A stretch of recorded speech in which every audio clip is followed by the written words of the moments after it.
waiting this up. It's not blessing, I'ma no be luck. Baby, nobody feel day like you. I said nobody feel make me feel the way you do. I'ma get that low. Girl, you the best I know. Our next move, they never know. They never know. Money go check low. Girl, you the best I know. Our next move, they never know. They never know.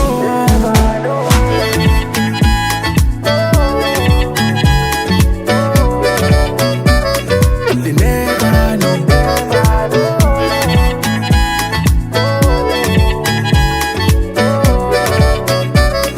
They never know. They never know.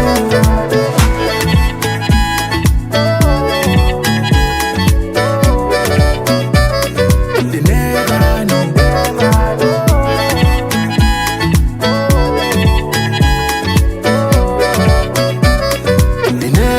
know.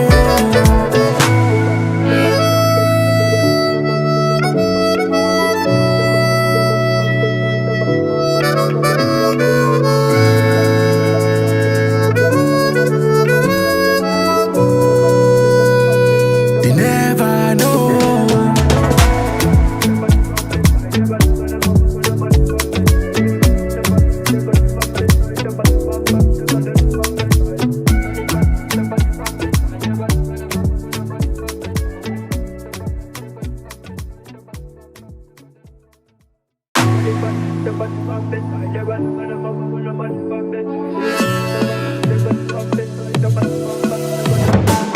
My lady, you know me no fit give up on you never.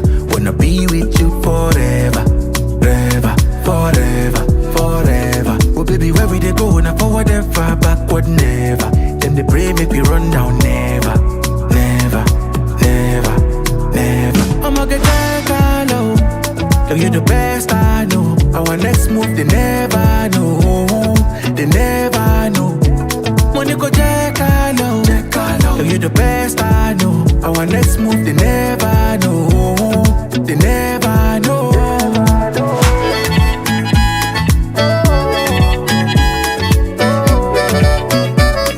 They never know.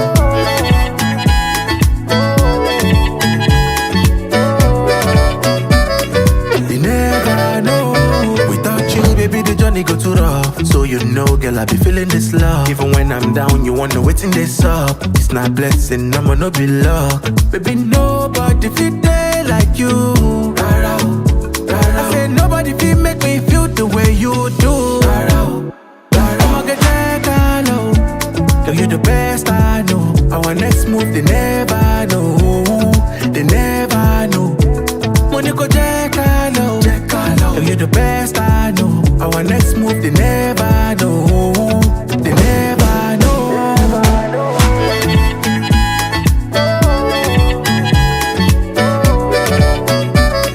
They never know.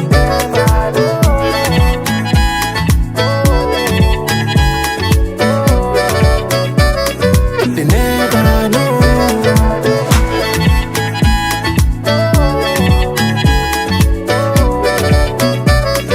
They never know. They never know.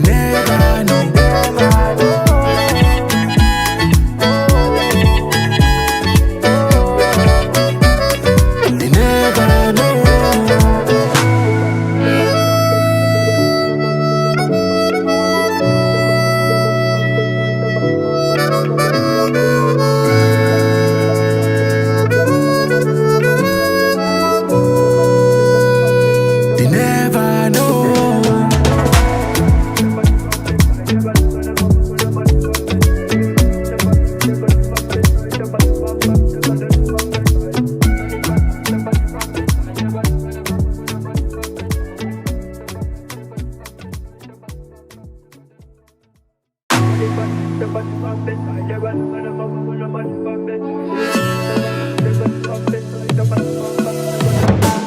My lady, you know me no fit give up on you never. Wanna be with you forever, forever, forever, forever. Oh baby, where we they go? Now forward and far, backward never. Them they pray make we run down never, never, never, never. I'ma get that low. Girl, you the best I Our next move, they never know. They never know. When you go check, I know. You're the best, I know. Our next move, they never know. They never know.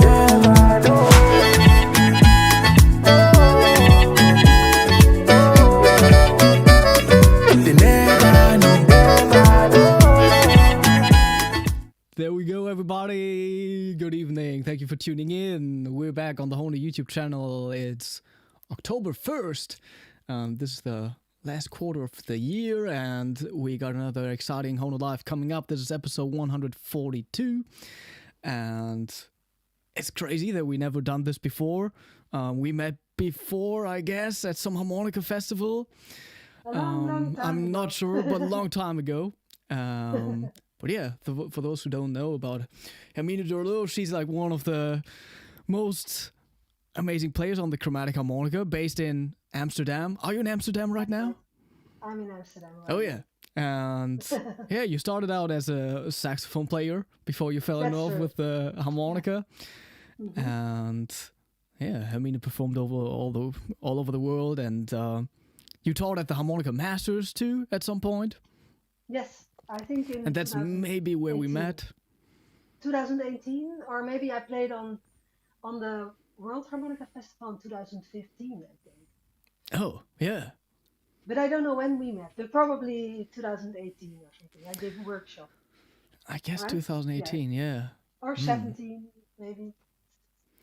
But yeah, today we're going to Yeah, talk about long time everything ago. harmonica and music, and looking forward to your questions in the chat. So yeah, this is great. Thank you for taking the time. And Yes, thank you for inviting me. this time we're not going to meet in Trossingen, but yeah, that was possibly the first time we did in 2018, where you gave like a multi-day masterclass. Yes, I gave some like workshop in improvising on chromatic harmonica. Yeah. Yeah, that's always interesting. I think next year is going to be the first time I'm going to give a multi-day workshop over there. Ah, nice. So good. That's so good. So, Great. yeah. And what is your topic? What's the topic? That's a good question. I forgot. It's like sort of like just, yeah, making use of the diatonic harmonica in new styles. Very, Okay. very poppy sort of, but like world music approach. Yeah, Oh, nice. Yeah. I think nice. that's it. Yeah. Okay. Okay. Something like that. Yeah, but the funny thing is that you started out playing the saxophone first. That's right. Why? I started off in high school. Yeah. Well, I didn't know that chromatic existed actually. So, but I started on saxophone on high school. I played in many high school bands and stuff, and then I went to the Conservatory of Amsterdam to study jazz. I really loved Charlie Parker and all those saxophone players. But also, I listened a lot to Stevie Wonder and to Stevens. Yeah. But I never understood what was the instrument, and you could never see it in shops or buy it or something. Yeah, there's like no Long time information, ago. and it's Not also so not much an information. instrument that's like on TV, right? No, but I went to see the Stevens, and then one day I went to the shop and I saw this harmonica, the harp or the melotone, and then I asked, what is that instrument? And the guy said, oh, that's the instrument of Toet Stevens. And then I said, how much is it? Mhm. And he said, like, I think 200 guilders back then. And for me, that's really cheap, because a saxophone is 3,000 euros or something. Yeah. So then I bought it and I started to sort of do both instruments, like saxophone and chromatic harmonica. And I did this for a long time, earning money and doing concerts on both instruments. But Yeah. then, I think about 15 years ago, I decided I had to really focus on one instrument, so I quit with the saxophone. Mm-hmm.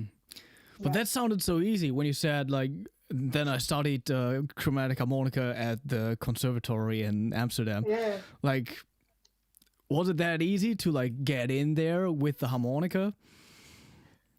Well, I love to. I didn't have lessons from anybody because I didn't know anybody back then. But of course, I had a lot of musical knowledge because I started musical on a very young age, Yeah. like doing cello and doing recorder and then saxophone. I had so many lessons, so I knew how to practice. So for me, it was just a challenge, to figure out the instrument, and it was, of course, I had difficulties, but it was just fun for me. I spent hours on it, so yeah. So like during your studies, you were still playing both instruments. Yeah, I told nobody I played harmonica. They would have laughed. Okay. Probably. It was like a kind of a secret. So I did my exam and I graduated there on saxophone. Oh, I see. And then later, maybe 2 years later, I really started playing some stuff on stage. Yeah. So for a while, I didn't find myself good enough to really do it on stage and out in the open. So I think for 3 years, I kept it a bit of a secret until I was good enough. Yeah, because that's like sort of Yeah, a novelty still for people to go to a music conservatory with the harmonica. yeah.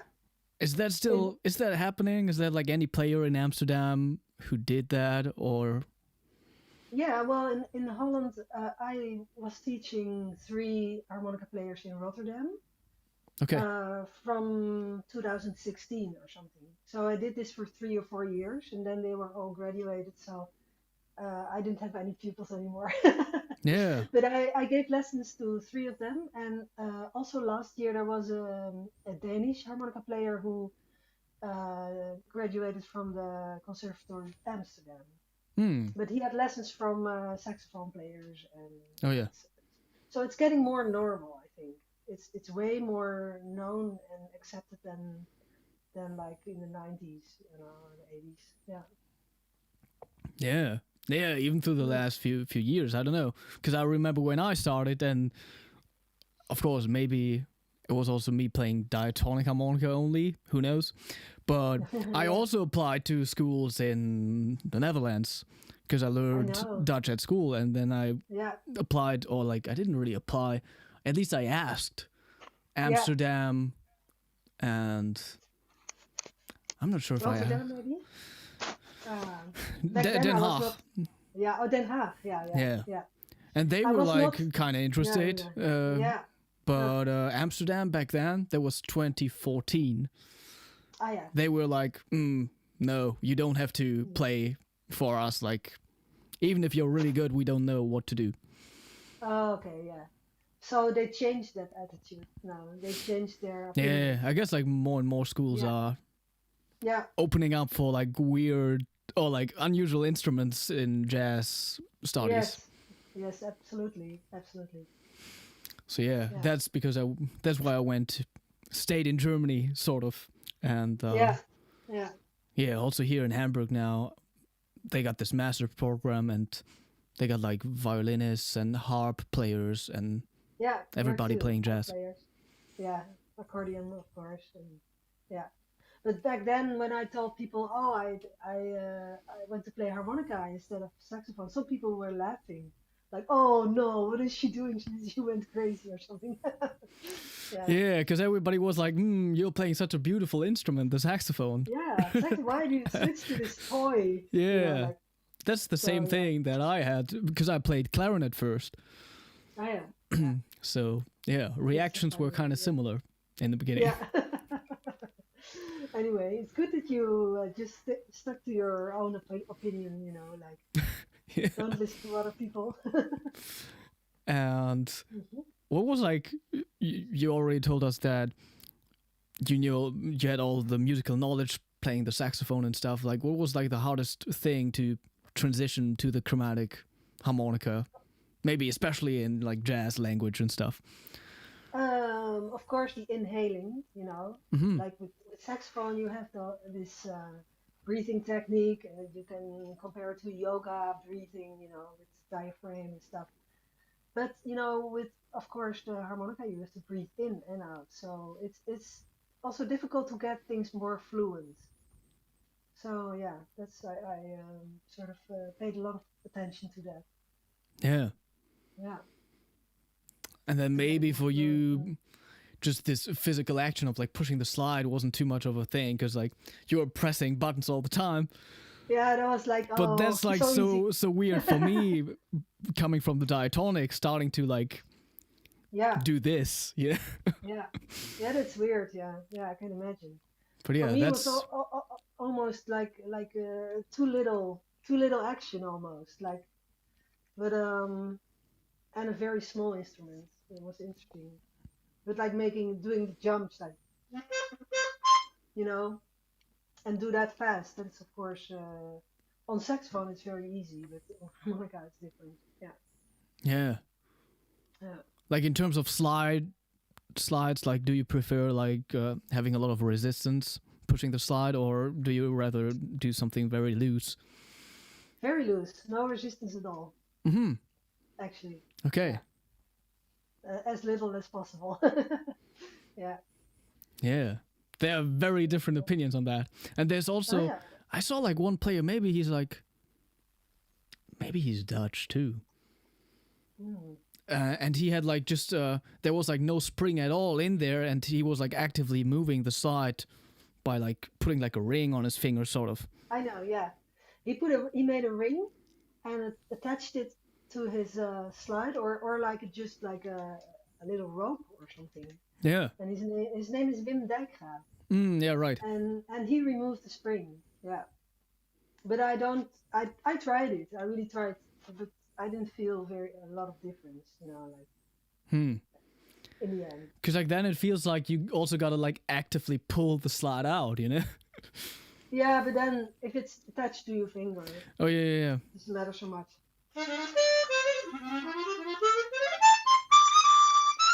I don't know. It's a matter. I want to be able to play fast. So if there's too much resistance, you cannot do that Hmm. so much. I think. Yeah. Yeah. Yeah, and I remember there was like another chromatic player. Now, I'm thinking of so many Dutch chromatic players,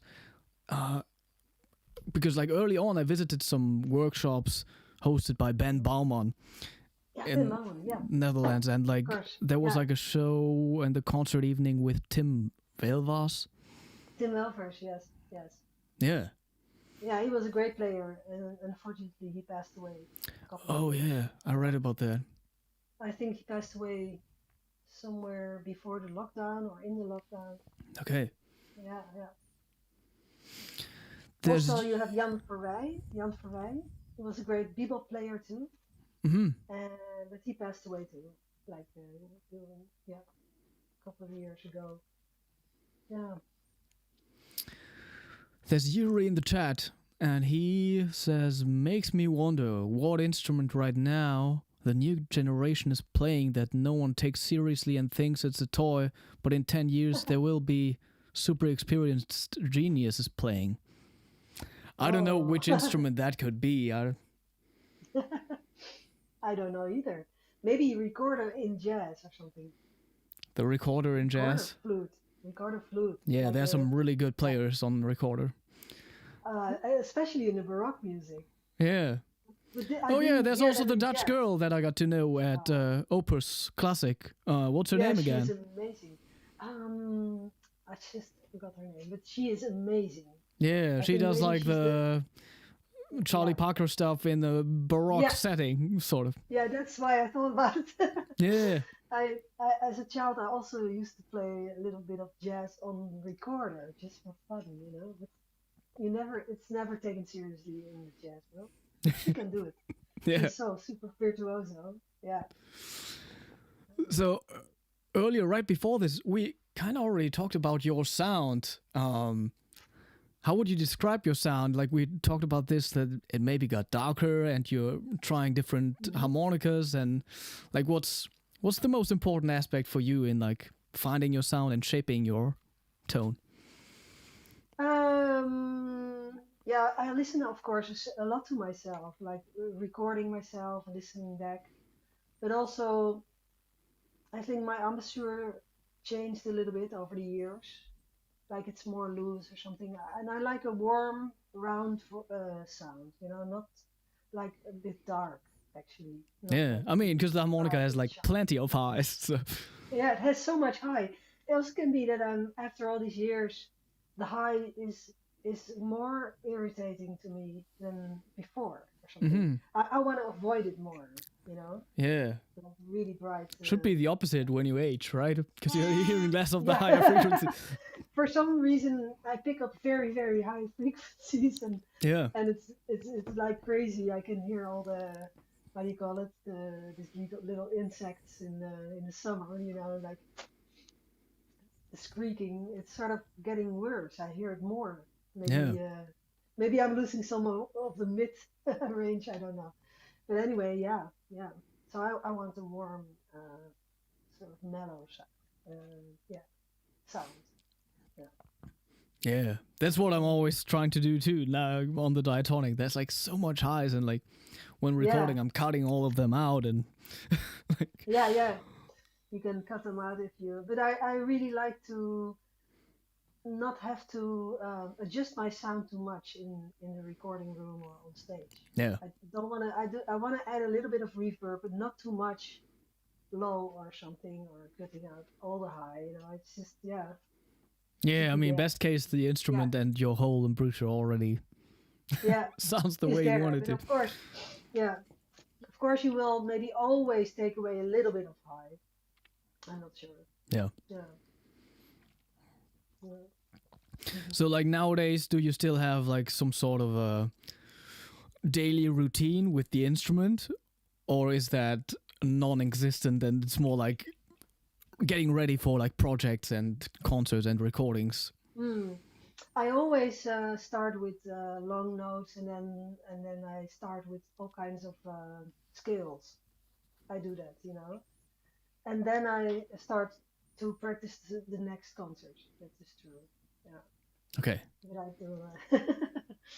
I do all kinds of scales and like that stuff, or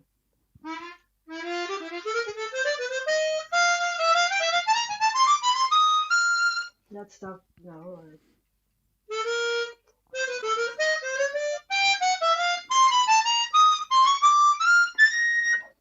Yeah. like doing like steps around the chord notes and stuff. I mean, I'm just a hobbyist on the chromatic harmonica. You got like any favorite key to play in on the chromatic? I really like the flat keys, you know, like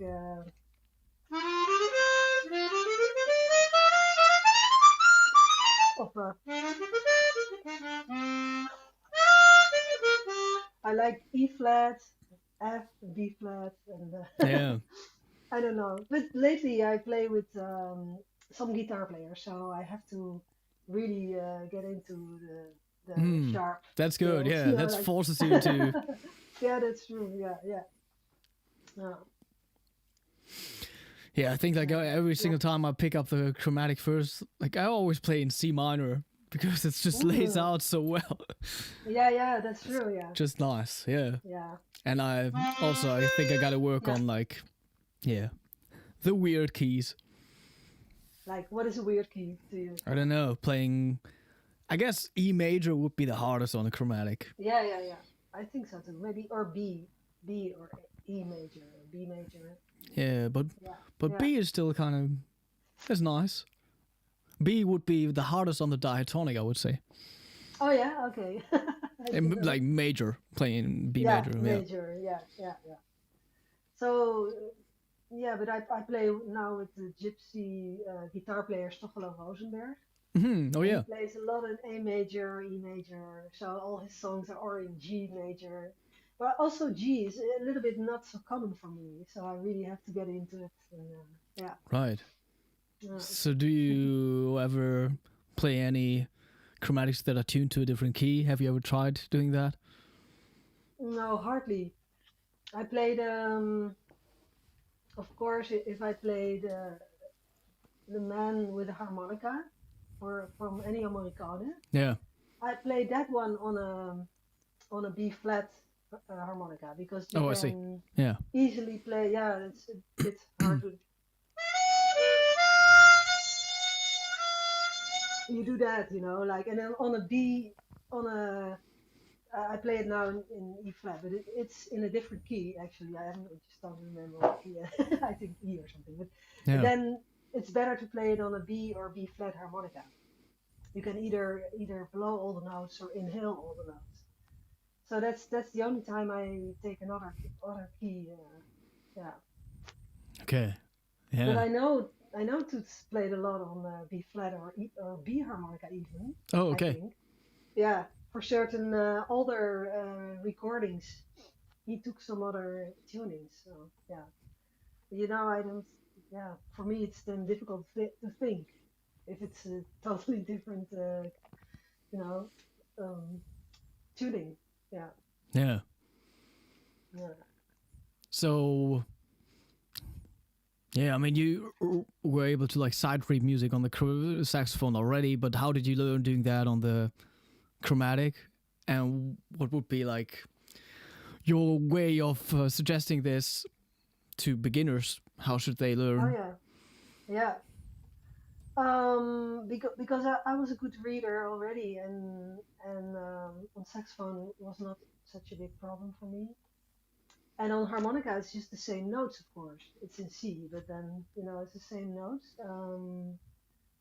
The thing that's I played a lot in big bands, so I had to side read Yeah. every week. So it's a matter of putting yourself in that situation, maybe. But or grab some notes from the internet and just try to play it in time. How long you Yeah. are you able to do that? Yeah, or just put on the tempo like a metronome, first slow and then a bit faster, and then just side read, And I think you can get some music from online or something to try to do that. Yeah.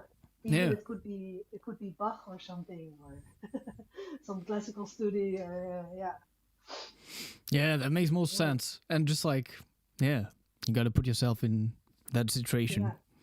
yeah. And Even at home, which you have to have some how you call it, yeah, discipline, discipline to do that. Yeah, I think, yeah. yeah, But reading music can also be overrated because I know many people that don't read music and play great. yeah, For that's true. instance, like the guitar player Stoffel Rosenberg, Yeah, the gypsies I play now, the Sinti people that I play now with are hardly they read music, but they are like world famous, so they yeah. don't really need it. There are Yeah, just like many different situations out there. Yeah, yeah. yeah. Of It's good to course, do everything yeah, yeah, that's and true. have a Maybe good learn ear by play too. by And ear. yeah, Yeah, good ear too. Yeah, but I know, of course, if you play with other people, you can read. It can be a lot faster. Like having a band and people bring in some music. Yeah, yeah, yeah. You could even like learn how to read music by just writing your own pieces and like notating them. You know. yeah. You have to notate them, so that's a very good one. Yeah, Yeah, you have to think how to do that, and also the rhythmical notation can be yeah. hard to read a side read. Just So transcribe if you yeah, transcribe solos and stuff. hmm yeah, yeah. Yeah, That's that's right. the stuff Yeah, you have to do at music conservatory. yeah. That's true. But yeah, so many situations like playing with like pop singers, also like transposing, because like Yeah. I just did that this summer a lot, and then it was usually like rehearsal was like the lowest key, and then the original recording that's on CD is like the highest key, and like live Ah, is yeah, like yeah. somewhere in between. Ah, Like it that's is difficult. always a Yeah. different key, you know. Yeah, but you didn't know before. You just had to guess. So Yeah, I didn't really know yeah, before. Yeah. yeah, yeah, I thought, oh yeah, we're just gonna play in the original key of the recording, of course, because it's yeah, the yeah. And then recording, you it's know. like, then But it's a then bit it of was a like, sheet yeah, music, that's like a different key. And yeah, then like right before the concert, by the way, today we're gonna play this in F sharp minor. yeah, So yeah, yeah. And up till a certain point, it's not such a big deal. But if it gets more difficult, then it's almost impossible to really yeah, transpose very fast. Yeah, yeah. But I have to say that as a child, I just put on the radio and I just played along with stuff. I mean, now you can just go to Spotify and listen to everything and just play by ear, first. Yeah. I think that's one of the best things you can do. Just put on music and just try to play along.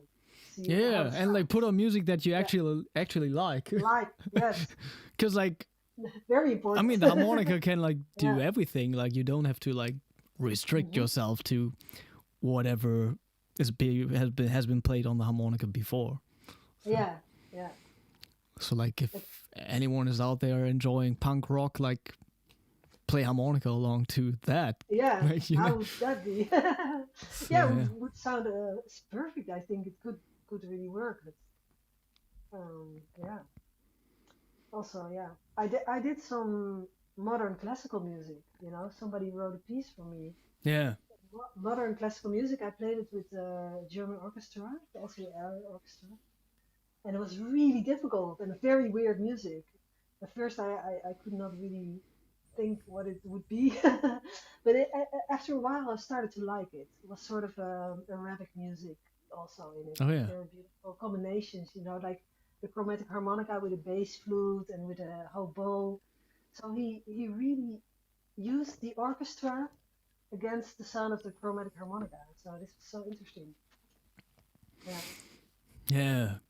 That's like Also now, yeah. that happened to me on the diatonic when some people were writing pieces for harmonica and piano for my Mm. duo, and then I met up with the composers beforehand, and Oh yeah, then yeah. like it was my fault sort of with some of them, showing them some weird sounding techniques, and then they were like, oh yeah, Yeah. I'm gonna use Oh that. yeah, that's what I'm going to do. Yeah. So yeah, Yeah. that was my fault. But I had this before, like a composer asked me, "What do you do?" And then you show them the half notes or something, and then they use that, and Yeah. I don't know, but yeah, yeah. But this person really wrote a beautiful piece of music. But I had to, even though I'm a pretty good reader, I had to practice for 3 or 4 months to just understand it. Yeah. Really heavy. Yeah, so I was glad I could go back to playing jazz actually after that. Yeah. Yeah. Mm. So you already talked about this sort of like phrasing on saxophone and like getting things Hmm. smooth Yeah. on the chromatic harmonica. Like, how did that evolve for you? And yeah, how to sound smooth on the chromatic? I mean, like every instrument, Yeah. there are like things that lay out better than others and different keys that Yeah. are easier. But I think like if you play bebop,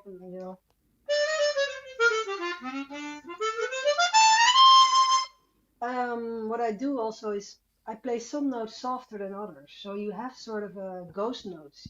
yeah, And of course you do that. You really do that on alto saxophone or saxophone in general because yeah, if you listen to Charlie Parker, he's really good at that. yeah, it's So never like like you, okay, every single note is like is of the same importance, you know? no, no. So you have to know that is not the case, or you have to phrase. And Yeah, phrasing is for me playing softer and louder in different parts, or like you're singing. Like yeah,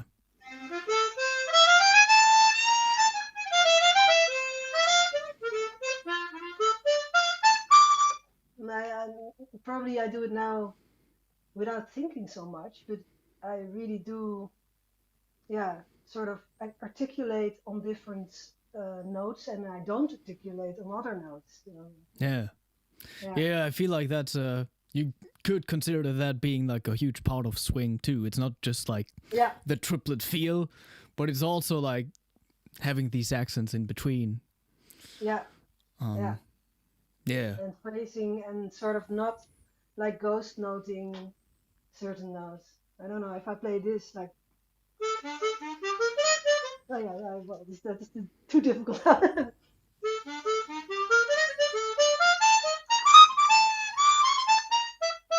Something like that. Like it's a gypsy jazz tune of so then you play certain notes louder and others you just yeah, you make them disappear a little bit. Yeah. yeah. It also makes it easier for some stuff to play fast. Yeah, yeah, that's true. You do play them, but you play them softer and not so, and that's also with breathing, then it's easier to keep the breathing. because if you play everything the same at the same intensity, then you get out of breath probably. Yeah. So I talked to quite a few chromatic players before on the stream, and like for me also like a big topic is always like the slide, and like because that's so weird for me as a diatonic player. Yeah, what's like your approach using the slide, like in terms of like setting up the instrument or stuff? Like, do you use like any oil, or some people aren't using any, you know? I just, of course, you clean the instrument a lot of times, and sometimes I put a little bit oil, very little bit oil here. Just, the Hohner thing that I don't know, I bought it probably. Okay, yeah. So that's all I do. Yeah. And I make sure it's not too tight, that it has to be very, very loose for me. Yeah. And then when I play, I don't think the instrument should not disturb me. So everything should be so that I don't have to think on stage that something is going wrong or something. Yeah. So like do you carry, like, how many instruments do you usually carry when you're performing? Like, do you have like a spare one to grab if... Yes, I always have spare ones. I used to bring 4, now I bring 2. Yeah. But I always have like 2 to 4 instruments with me. Yeah, and they all have to be on stage. Yeah, of course. Yeah. And then, I just saw that Philip Durst, the chromatic player, he like always like cleans his instruments, like takes them apart like right before the concert. Like, that feels so scary to me. Like 10 minutes before he goes on stage, he's like he got the whole instrument opened up. Wow. No, I don't do that, but I do it the same day. I probably at home or sometimes at the venue, but I clean everything, put them back on the same day. But not right before the concert. No, that's really stressful. That feels scary. Yeah, very scary, yeah. But you went like through like a lot of instruments, a lot of different harmonica models. Like, can you tell us like which instruments you played, and do you use like any custom modifications, or like do you just play the chromatic harmonicas out of the box? Out of the box, I do, yeah. And I started with the mellow tone, and then the hard bopper. But I think I sound different now on this one. This is the Suzuki I play now.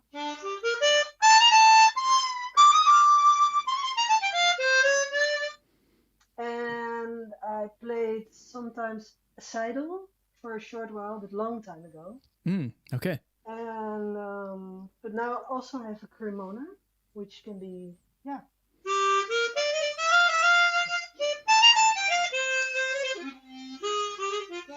But I think, for me now the Suzuki is the most comfortable one. Yeah. They also got, all of them like got different mouthpieces, right? Yeah. And that's weird because I always thought my sound would be really different on different harmonicas and different mouthpieces. But I just got used to this round mouthpiece for the first time in like 25 years. Yeah. It doesn't matter so much, actually. I'm also... But I'm also like, I would always prefer like a rounded mouthpiece on a chromatic. Yeah. Like that's why for the mouthpiece I like the Hohner expression the most. I can imagine. That's a very good instrument, yeah. That's maybe the best mouthpiece. I can't really get used to like other mouthpieces on the chromatic. It's like, because like I don't know like how far should I take the harmonica into my mouth. Like, should I just use the mouthpiece? But if I want to take it further into my mouth, so you got like a bigger sound. But that feels weird, sort of. Yeah. Well, I had of course these square rounds like with a. That's something I never tried on chromatic. Yeah. Yeah, I did it for years. It was fine with me, but it hurt my mouth a bit. So now with more rounds, I have less trouble actually. Okay.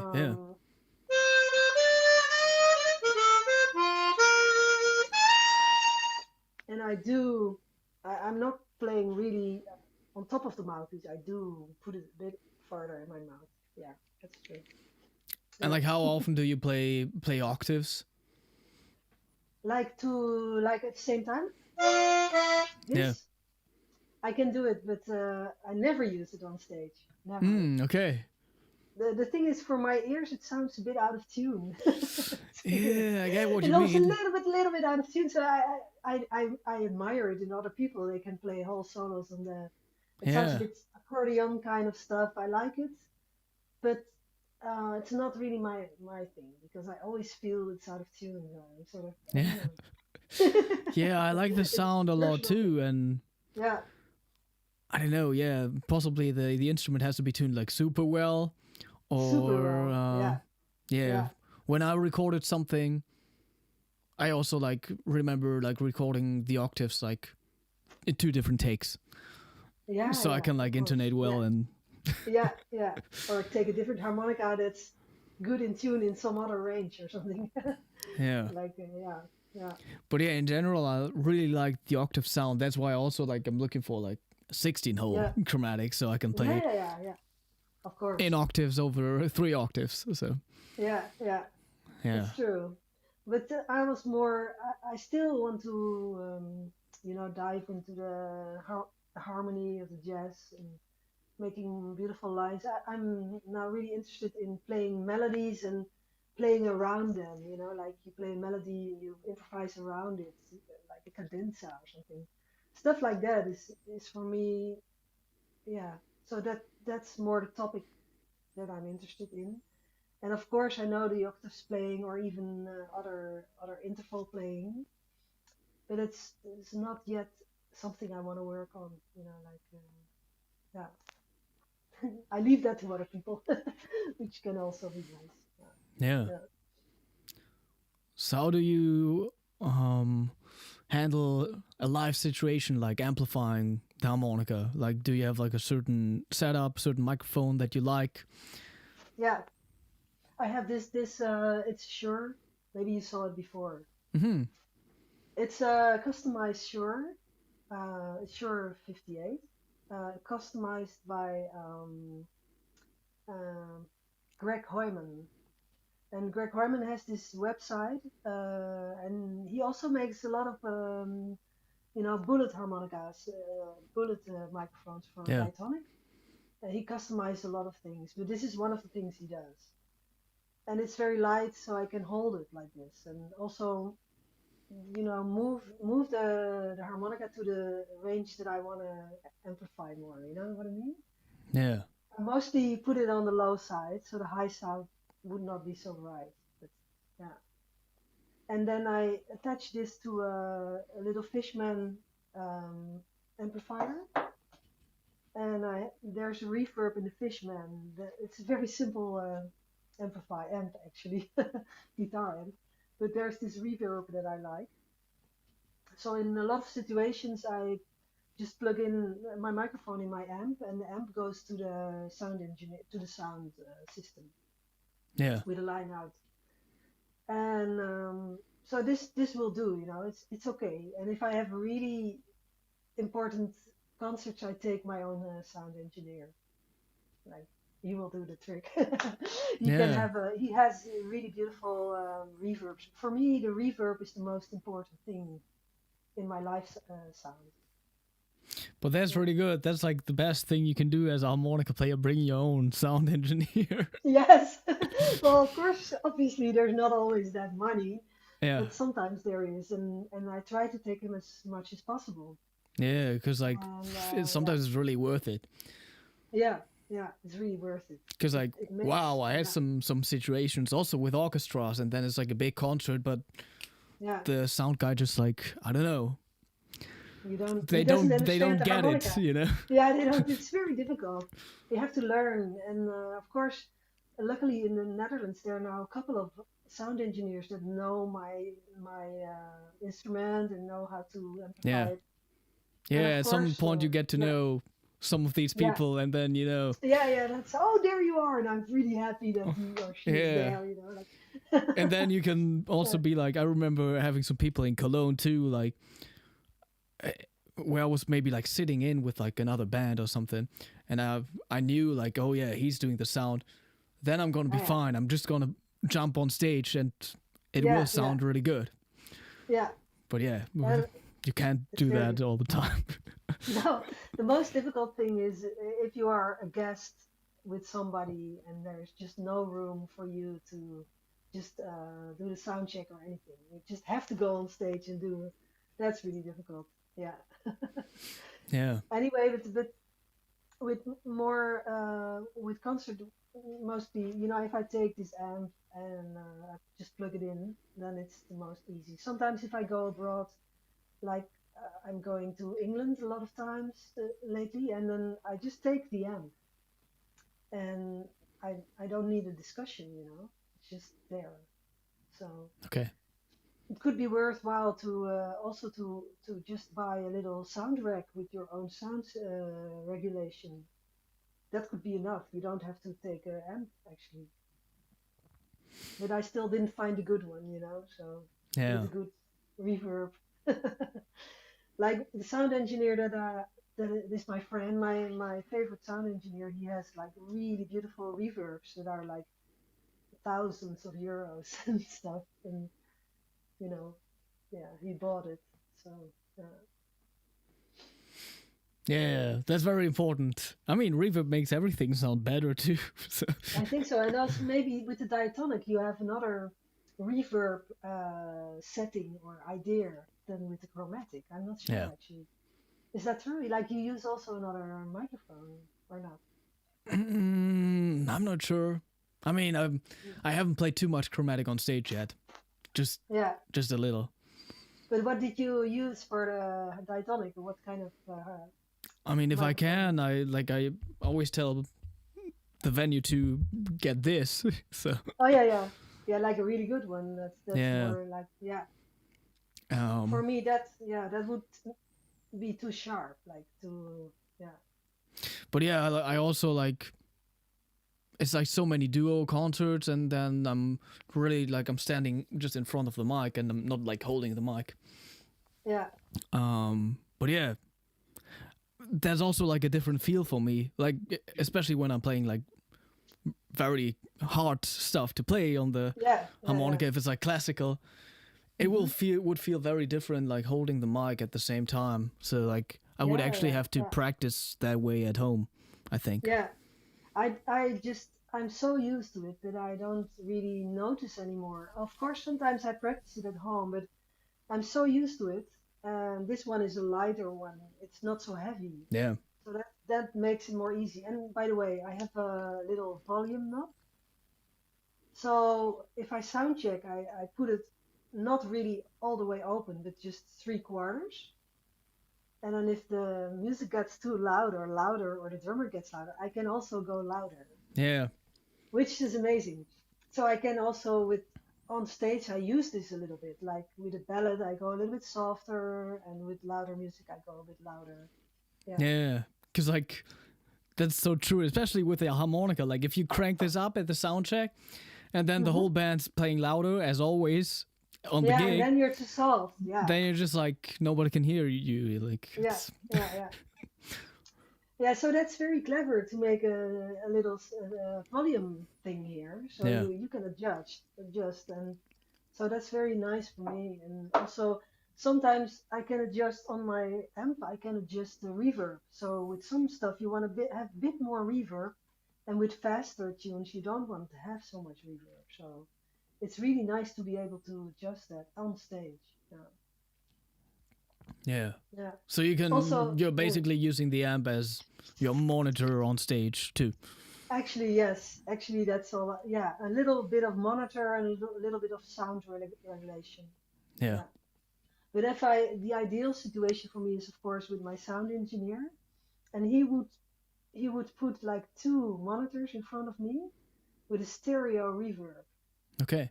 Yeah, if you ever are in a situation that you can do that, a stereo reverb is the most pleasant thing to hear. Like there would be, Sounds yeah, nice. Yeah. yeah, yeah. I remember it is like really interesting, and I learned this from him. And since that, I always, if I have that situation, it's amazing. It's so much better. Yeah. Yeah. Like how about like Yeah. other effects besides delays and reverb? Like, did you ever Mhm. like experiment with stuff like that? Well, yeah, like looping stuff and looping a bass line and sort of making weird sounds and then play over it. Yeah, I didn't do that on stage yet, but I will, I think, because I like to do that. Yeah, like Yeah. if you can have a little moment on stage where you use a looper or something, it could be a nice moment for the audience. And sometimes if you loop or octave or whatever, do effects on the harmonica, it sounds like a church organ or something. It's very, very funny. It makes like a new sounds, which is nice. Yeah. And I Yeah. use sometimes the bass harmonica. Okay. Yeah, Like the like bass chromatic. bass chromatic. This one. Right. Yeah. So I just did a recording playing a bass line on this. It's a bit funny song, but Yeah. it's nice. Yeah, stuff like that. Yeah. So I got like a lot of students that are asking me, how should I approach improvisation? Like, where do I get ideas from? Mhm. Like, how do I come up with stuff? How do I know what to play? Like, not in terms of like theory, but more of like, Yeah. where do the ideas come from? Yeah. What would you like tell your students, or what's like your approach in teaching that sort of? Yeah. Of course that's really difficult. It is about creativity, of course, and I think the approach is to sing, because if you come up with ideas, you probably first can sing them. So if you take a very easy song like I don't know, like a blues or something, and you would sing a line, and then you try to play that line, or first you just I don't know, you have of course a play along track or something, and you try to sing the song, and then scat or just sing something that comes up into your mind, a variation. You Yeah. record yourself, and then you listen back, and then you try to play it on harmonica. I think then you will get really close to your creativity instead of course you can copy all kinds of solos, or you can do all kinds of scale exercises. But if you do this is really, really very personal. It will come very close to your own ideas or something. Yeah, recording is really good in general. Yeah, Like listen recording in back to general. yourself. Yeah. It's brutal sometimes, but but I think if you just try to sing some lines first, and then you try to find them on the harmonica, Yeah. and then you have some basic idea that what you can do. Yeah. I think it's interesting, and I'm doing this more and more. And also, um, you have these guitar players that sing along with their solos, and they are always playing very melodic stuff, which is not like studied with really melodic ideas, because they sing along, or they hear it in their head first before they play it. Yeah. Yeah, so it could be an interesting exercise to try, I think. Yeah, the singing aspect is really good. And then I also Yeah, like, it's like, I mean, the goal is like turning it around, right? But like some players, it yeah, helps like for them to like play something first and then maybe sing it back. And yeah, then the goal could be to like turn things around, right? I mean, that's the goal, yeah, to yeah, like sing first and then play the and then same. play. Yeah, yeah. Either way can be interesting and sort of get your creativity flowing also. Yeah. But also you could like just start with a little phrase, and then just try to make it different ending. Like you take a little line of Toets Tielemans, and then you try to make your own ending.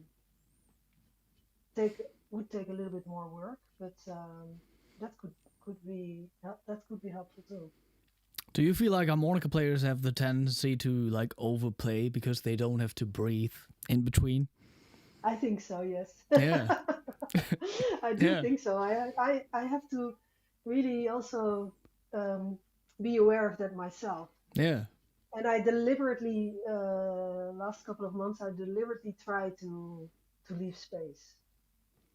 Yeah, because otherwise I go on and on and on, playing yeah. too many notes. Yeah, Yeah, it's yeah, so important for like everyone, like all my students, like to just end a phrase, you know? yeah, yeah.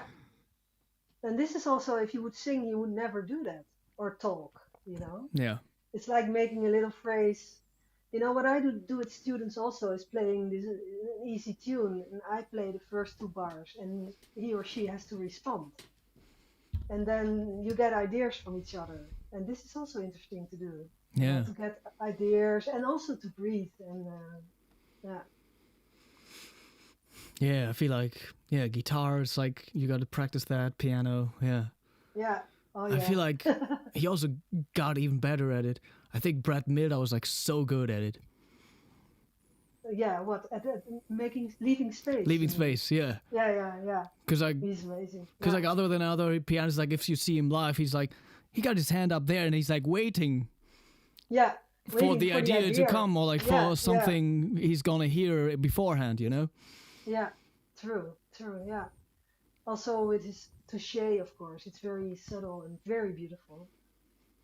And yeah, yeah. Is there anything that you're practicing right now that you find hard to do right now on the chromatic? Uh, well, I'm sort of practicing some really fast stuff, and that's hard sometimes. Mm-hmm. But also, um, if you play very fast tune and then to do a solo with a lot of space, like exactly what you say, that's what I'm working on now. Like even though, and also building up a solo, that's a topic that I'm thinking of. Like, of course, you don't have a lot of dynamics on a harmonica. It is soft and it can be a little bit louder, but like really, like building up a solo like a guitar player or a saxophone player, there's so much more, they can play so much louder than it at the end. So I'm trying to search other ways to build up a solo, Okay, yeah. like like more in phrasing and like from low to high or something. And yeah, that's something I'm working on now. Yeah. I was always wondering, because that's like always the situation at these harmonica events. Like, how does it feel like being a chromatic harmonica player and then playing like a blues with a lot of diatonic players who got like Yeah. the perfect blues instrument, you could say, Yes. Yes. but you don't have the perfect blues instrument, and maybe it's a blues in E, right? Yeah. Yes. Yeah, you have to find other ways to tell your story, not with all the extreme bending and stuff, but Yeah. yeah, playing other notes. Yeah. I don't know. Also, What's your it, relationship with like bending on the chromatic harmonica? Do you do that I a really like lot? it. I think I do it a lot, but I do it in different ways, in different phrases. Like also like just I don't see it like a bending, but more like changing the notes or phrasing the notes. Could be anything. It could be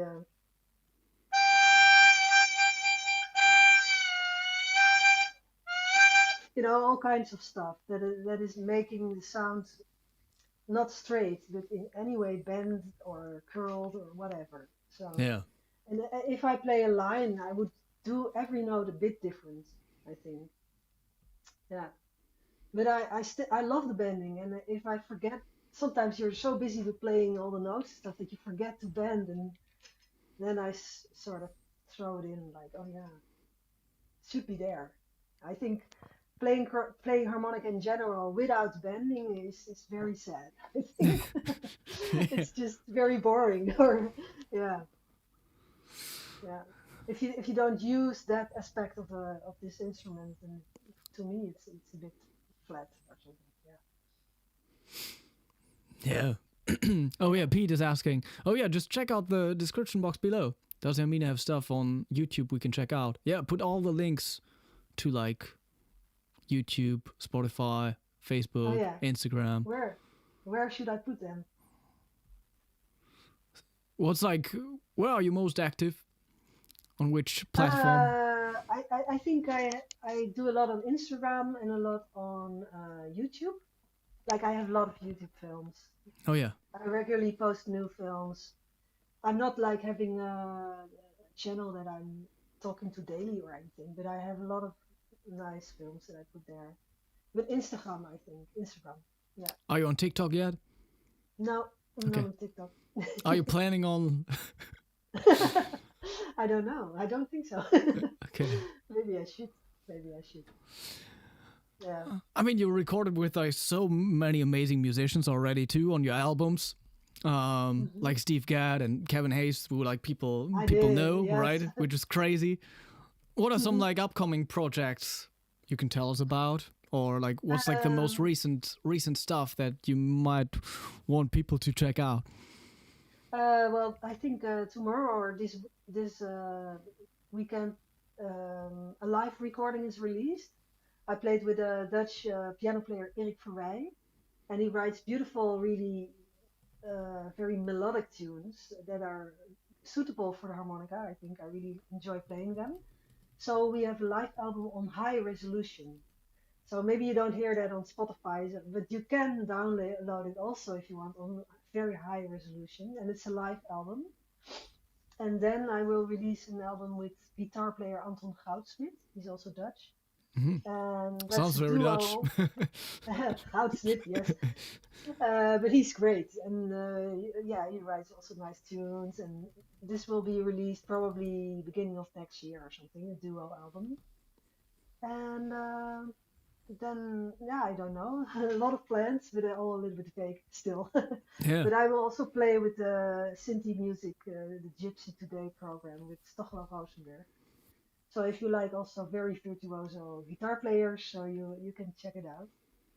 We will play in January in Holland mostly, maybe in Germany in the future, I don't know. But next year I will play on the Fan Harmonica Festival in Berlin. Oh, okay. Yeah. So with Anton Goudsmit, the guitar player. Yeah. So it's in May, 29 May or something. Yeah. Yeah, Fan Harmonica Festival. That's the festival. Nice. Marko Jovanovic.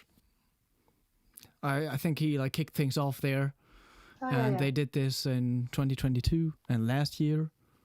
Oh yeah. I played there last year. This year, like in between, they want to start doing some workshops, and it's like the third episode of the festival in 2026. I'm going to give a little workshop masterclass thing there, and Oh, that's interesting. Are you allowed to tell us about the other artists that are going to play? You know, I really don't know actually. I don't know who's going to play. Because it's like not announced yet. So. No, yeah, okay. Sorry, I really don't know. Yeah. But yeah, that's cool. So, yeah. You live in Hamburg, yeah, right? I mean, it's not too far away. Yeah. Yeah, that was very special. Like last year. Going to a harmonica festival that's like so close to my own hometown, sort of, you know, because like usually it's like very far away, like the Asian harmonica festivals, and you're like the person traveling there for hours and hours, and everybody else is like whatever, just flying over from Taiwan or whatever. Yeah. I've never been there. Like I would love to go to the Asian harmonica festival. I don't think they have me on their radar, so I never went there. So anyway, maybe in the future. They are. I don't know. Maybe the most exciting ones, because like it's very very open stylistically. Yeah. At least in South Korea and China and Asia Pacific Harmonica Festival. They are very classical. Yeah, they were very classical orientated. But yeah, in South Korea, there's like always also the main acts playing a lot of pop music and whatever. Okay, nice. So maybe I can go there one day. Yeah, that's Such a really good one. Is there like, Yeah. what's like music that you like to listen to right now? Are you still like an avid listener of music? And is there still any harmonica music you listen to? Um, well, yeah, I listen to some harmonica players that I enjoy, like Grégoire Marais and also Matthias Heise. I like, and Matthias did some great fusion thing that I like, Yeah.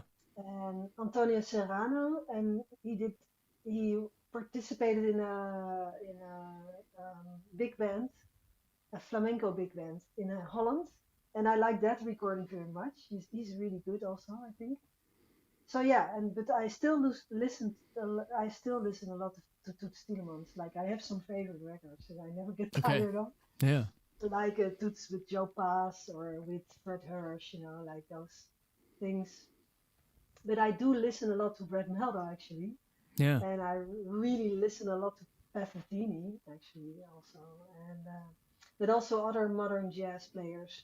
I play with these English musicians, and the piano player is Willem Simcock, and he's really fantastic. So he records a lot of interesting music, also with Emma Ravic, a young saxophone player. She is tenor player, and so I check that out, and I really enjoy some new recordings of also young talents and stuff. So yeah, Okay. and then sometimes I just listen to pop music and singer songwriters like There's a lot of singer-songwriters in the Netherlands. yeah, there are, but It's like kind of a thing, yeah. I mean I would listen to Big Drake or something, like really Yeah, yeah, famous right.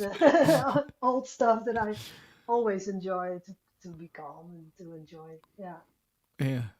yeah, but I do follow some new jazz stuff, and I still enjoy also listening to Sonny Rollins sometimes, and yeah, it's a big mixture of stuff actually.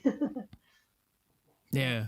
So these are at least the living musicians. Could be people you would love to collaborate with in the future, or do you have like any people you would collaborate with in the future? Um, well, yes. There's this drummer. He's called Joey Barron. Do you know him? He played on the Toots Thielemans record with Fred Hirsch, Okay. and so he's on top of my list. But he's very famous. So I don't know if that will Yeah. happen. But I also have a little plan with Steve Gadd again, and I hope he's very old, but I hope it will happen. I'm not sure. You just have to wait if we can get back together. Yeah. But there's some plan, and Yeah, he has to be hanging out yeah. here in Europe a Yeah, lot come because, over. like, Yeah, I yeah. think a friend of mine plays with him. Ah, Yeah, Thomas German Auslander. keyboard guy. Yeah. I think he's called Thomas Auslander or something, or Oh yeah, Auslander. See, Simon. That's his first Simon name. Auslander. Yeah. Oh, I love that record. I heard it too. Yeah. Yeah, Also, they seem to Steve play Gadd's a lot of playing. concerts. Yeah. Yeah, so he's also around, and if there's a good time and I can combine it, I can do something too. And Yeah. also, yeah, Steve Gadd is touring with a Danish group, Danish guys, so I follow that too. And who knows, I love. Also, you talked about Kevin Hayes, who was on my record, and also really, really like his playing. So Oh maybe yeah. in the future I can do something. Yeah. But the number one thing I have to do personally is just try to compose some tunes. So, Oh, okay. yeah. What's your So way of writing stuff? Do you most of the time come up with ideas on another instrument? You got a yeah, guitar sometimes in the piano. background, piano. Yeah. I don't play the guitar, by the Okay. way. It's just no, but piano. I just try to maybe figure out a bass line, a groove, or maybe some little chord changes, and then I put it aside, and then I try to make a melody. But I have to say that the best melodies in my head came up when I biked through Amsterdam. So Okay. biking and singing can do the trick for me. And then I have to stop and sing it into my phone. But it's very hard. I'm still sort of starting with this. I don't know. Do you write a lot of tunes? Not right now, because like I got so much into music production, so that's like Oh yeah. writing tunes too in a way, but it's like when it's just like 4 chords, it's like, I don't know, you wouldn't consider that writing a song No, well, compared maybe, to like. of course. If it's a good melody, But then yeah, it's 4 chords. Yeah, why not? a few years ago, I did that a little more, like writing for my jazz quartet and stuff. Yeah. Yeah. Yeah, I don't know. think Maybe that's they will good, come yeah. back, but I also like I gotta Yeah. sit down at the piano and then I'm playing stuff, and Yeah. it's not You like have to I'm get it going. figuring out and writing stuff on the harmonica. Yeah. Sometimes I do, and I think it's nice to have pieces that are really written on harmonica Yeah. because they're different than if you write them on a saxophone, of course. Like, yeah. But anyway, that's my goal a little bit. Like, I want to write more. You have to have a goal. A goal. Yeah. Yeah. But yeah, was that last year or 2 years ago? That was my first time in Amsterdam, and I had an amazing time in Amsterdam. I really loved it Oh, great. because I played with an orchestra, a German orchestra, and there was also we played Man with harmonica and all that stuff Oh yeah, nice. at Concertgebouw. So that was Oh, nice. awesome. Yeah. Great. And that you was didn't during fall? summer and a lot of like Oh yeah. riding your bike through the city. That's like Yeah. just a lot of fun. Yeah. Yeah. And Yeah, then it's a like good just having fun, like talking Dutch all the time, because like I can never Oh, really yeah. make use of it, right? Yeah. So like But you really with, like- can Dutch. Yeah. with like every Uber driver, I just like started to talk, and it was so much fun. Like, Yeah, of course they really like it, you know. yeah. If somebody can talk Dutch, yeah. Yeah, even like a few weeks ago, I played in Morocco, and my driver who picked me up, he could speak Dutch for some reason. Oh yeah? Yeah. Oh yeah, maybe because he lived in or he was born in the Netherlands, could be. Yeah. Yeah. Oh, funny. Yeah.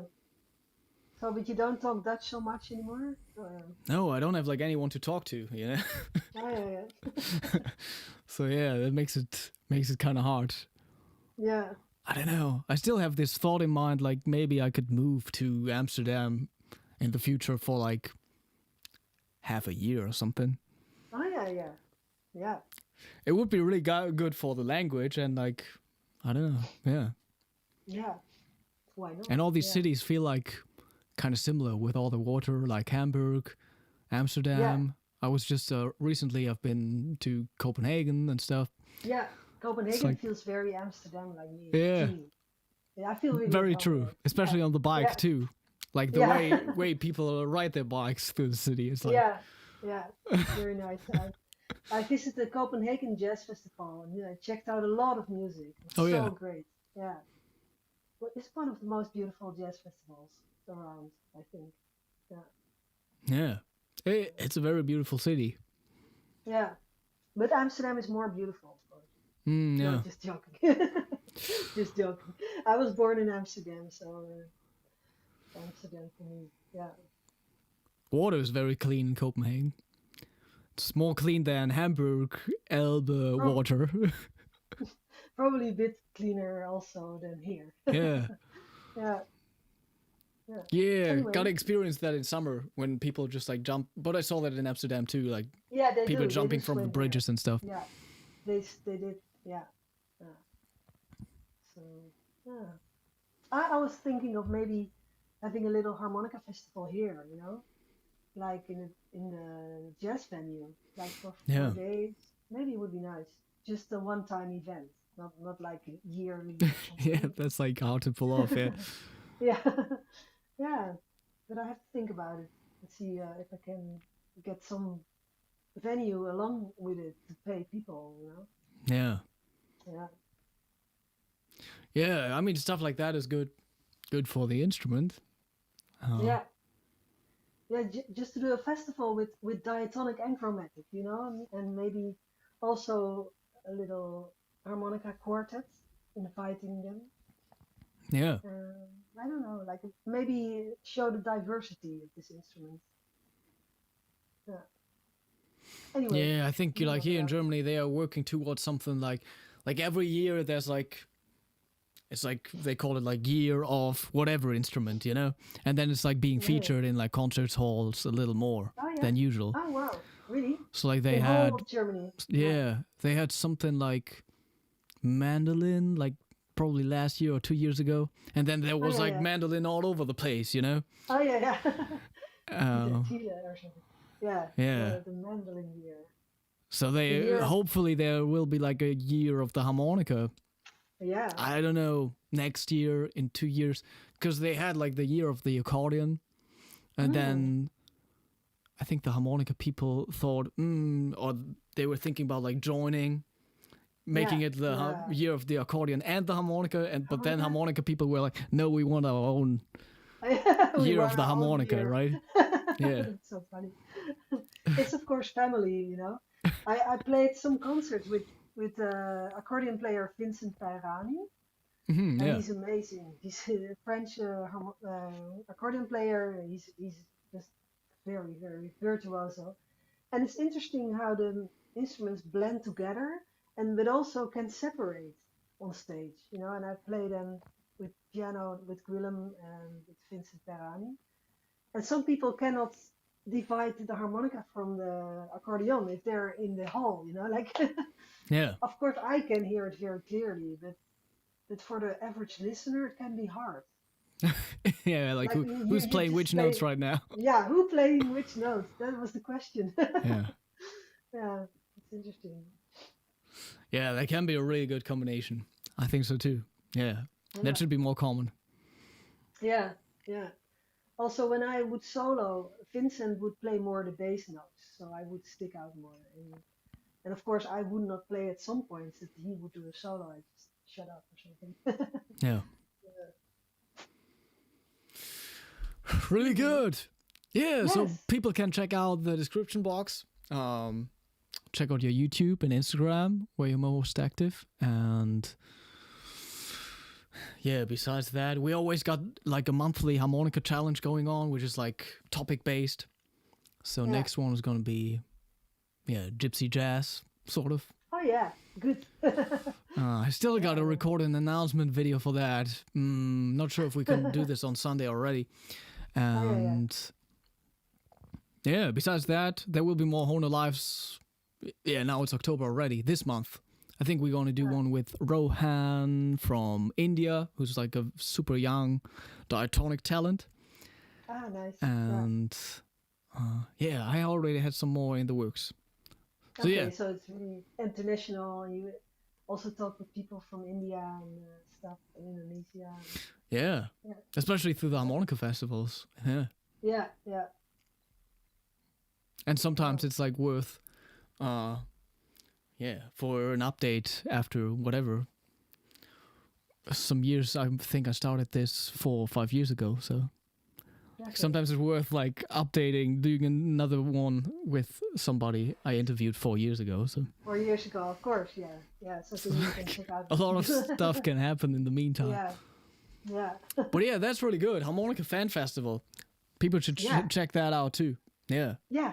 Looking forward to meet everybody, to meet all my colleagues in Germany, and yeah, I think also a lot of diatonic players there will be there. Or Yeah.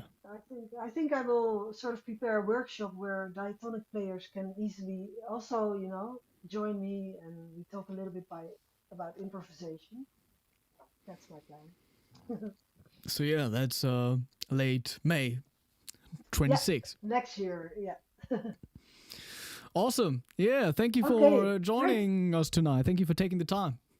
Thank you, Konstantin. It was really nice talking to you again.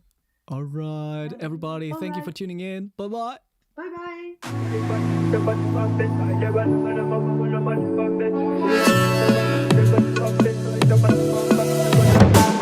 My lady, you know me, no forgive up on you never. Wanna be with you forever, forever, forever, forever. Oh baby, where we they go? Now forward and far, backward never. Them they pray make we run down never, never, never, never. I'ma get that low. Girl, you're the best I know. Our next move, they never know. They never know. Money go check low. Girl, you're the best I know. Our next move, they never know. They never know.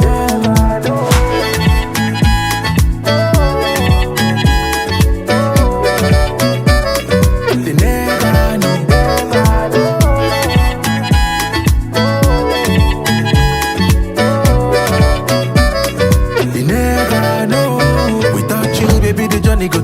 rough, so you know, girl, I be feeling this love. Even when I'm down, you wanna waiting this up. It's not blessing, I'ma not be luck. Baby, nobody feel day like you. I said nobody feel make me feel the way you do. I'ma get that low. Girl, you the best I know. Our next move, they never know. They never know. Money go check low. Girl, you the best I know. Our next move, they never know. They never know.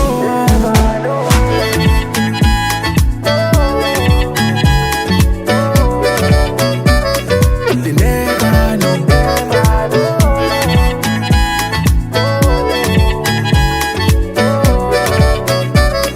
They never know.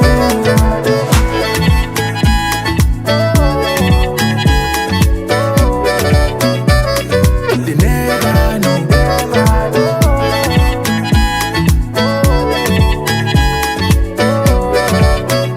know. They never know.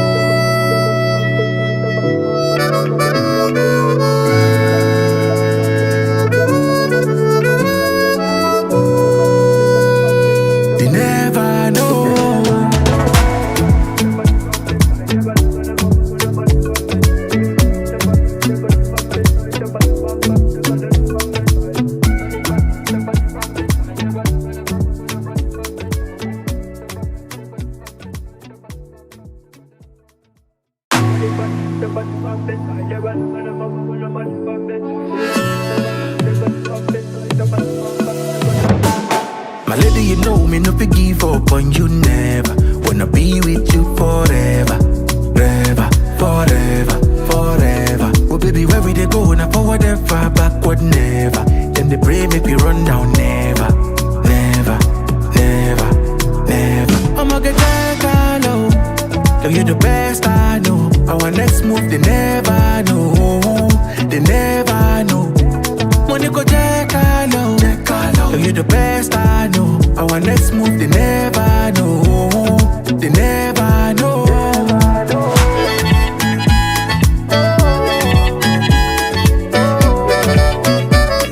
They never know.